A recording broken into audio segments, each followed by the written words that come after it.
Hey, what's going on, guys? So today we're going to be taking a look at Wave's Strike Dog model kit here in 1/35 scale. So we've taken a look at the Strike Dog not too long ago, a few months back, at the 1/24 scale Climax version, which was incredible. And we've taken a look at a number of Wave's 1/35 scale Votoms model kits in the past. So this should be very similar to that, but this is the ST version of the Strike Dog. So they have their PS and ST versions. The ST versions do not come with pilot figures in there.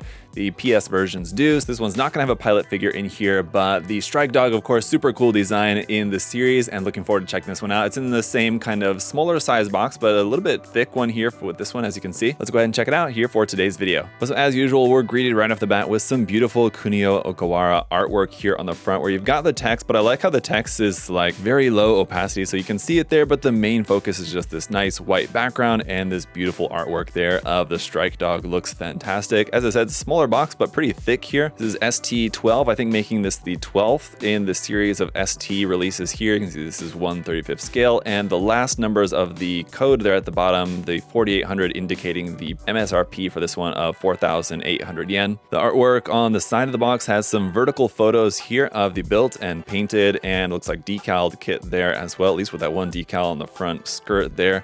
Front and back of the painted sample looks really nice there in all blue.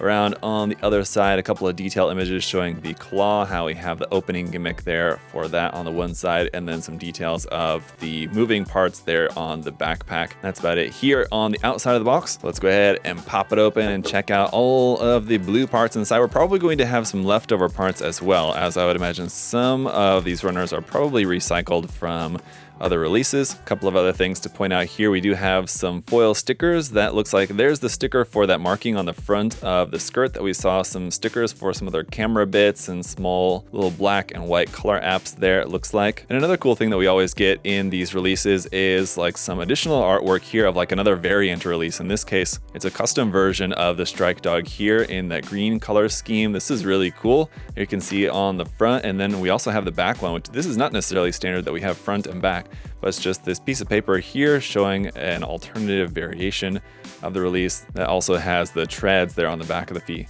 there as well. So really, really cool. As for our instruction manual, there we've got another photo of the painted sample build there.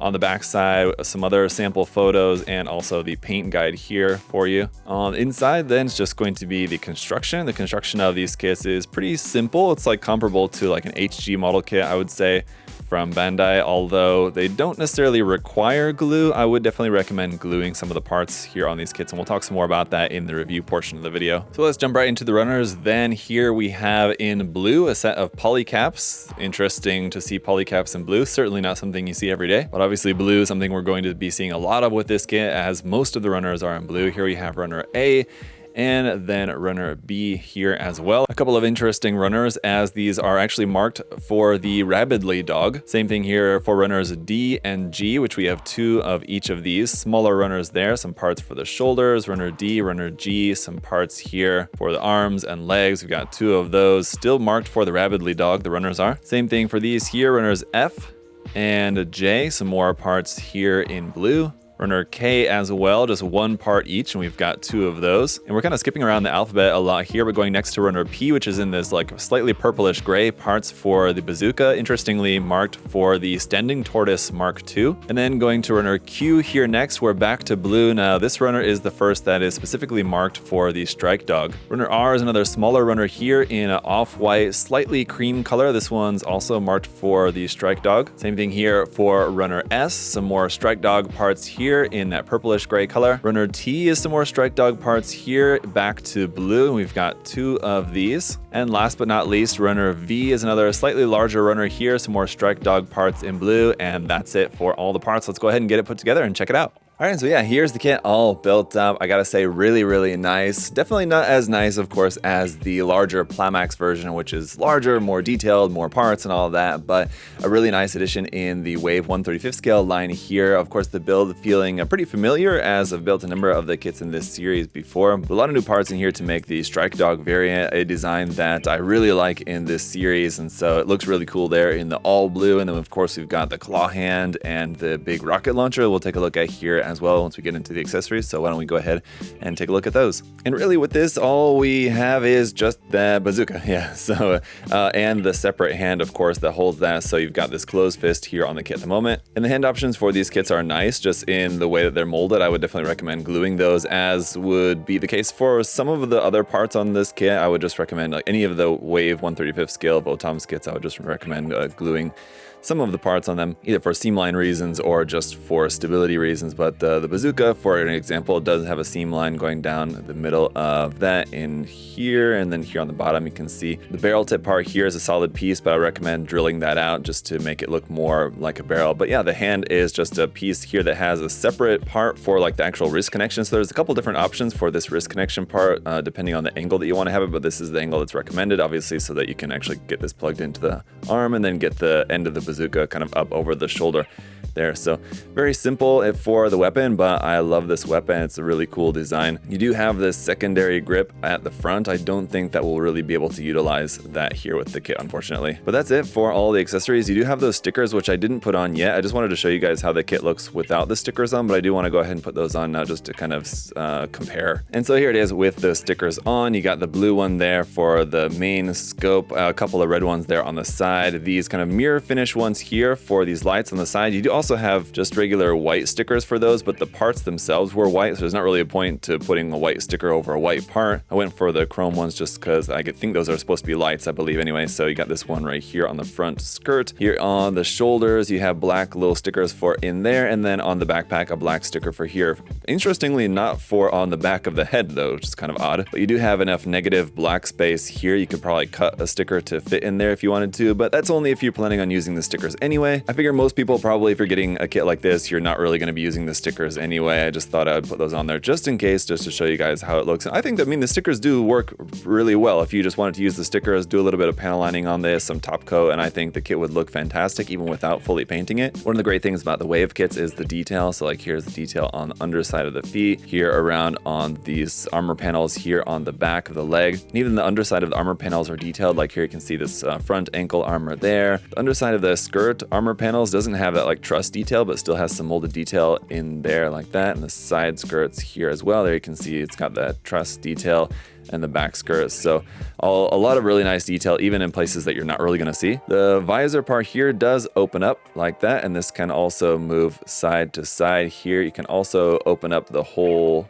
front part here. You have to be kind of gentle with it because it's really easy to just like pop out the whole thing. That does open up, and you've got some detail inside, but not like a full cockpit there, unfortunately. This is just being the ST version. I believe it's the PS version would be the version that does have the full interior as well as a pilot seated in the cockpit. If you wanted to get that version, of course, is just going to cost a little bit more. The kit itself is going to be exactly the same, other than just the extra parts for inside there and for the pilot. You are going to have some seam lines here and there, like on the shoulders there. Obviously, it's going to be one spot. You can see one there on like the top of the backpack, but the round parts here for like these little boosters, those are also going to have seam lines, and they do move, although they're pretty tight to actually move those, but you can see those do also have seam lines on those little kind of ball shaped parts there. You got seams here down in the middle of the back of the leg, whereas on the front of the leg it's just kind of hidden as a detail there, so not really all that bad in terms of the seam lines, really just a couple of ones here and there. And of course with the claw we can open up these two outer claws here. This inner one kind of folds back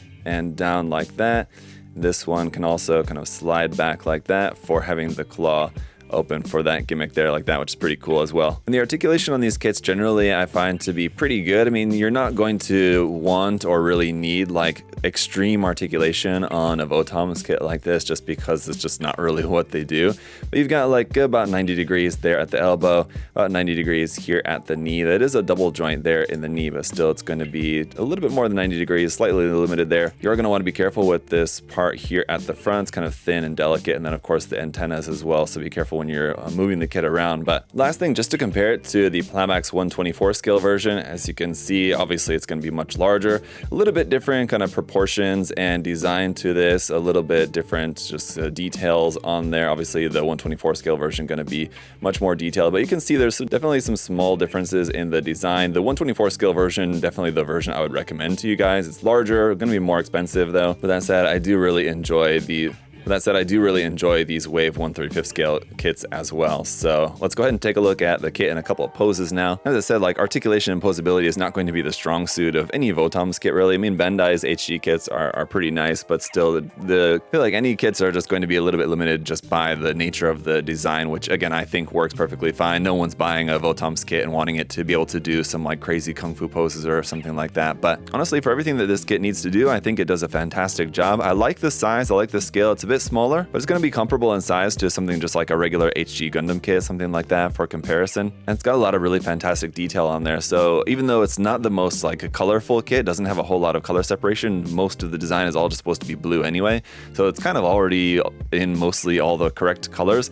You don't really have to do a whole lot with this. So like I said, even if you just wanted to just add the stickers, a little bit of panel lining, a little bit of top coat, you could have this kit looking really nice just without having to fully paint it. But of course, fully painting it and then adding some weathering would certainly fit the design, I think, pretty well. But let me know what you guys think about this kit and just the line in general. You guys fans of the 1/35 scale line from Wave? I reviewed a number of them now and I do really enjoy the line. I do have a couple more in the queue as well. Actually, I'm going to be taking a look at the Scope Dog Round Mover probably next. So make sure that you're subscribed if you don't want to miss out on that one. And if you guys want to check out some more Votoms kits, you can check the link in the video description down below to USA Gundam Store. We've got some there in stock, mostly just the Bandai kits, but those ones are really nice as well. If you guys have not tried the HG Bandai Votoms series, then those are really, really nice. But overall, awesome little kit here of the Strike Dog. Let me know your thoughts in the comment section, and if you enjoyed the video, make sure to leave a like. Thanks so much for all your guys' support.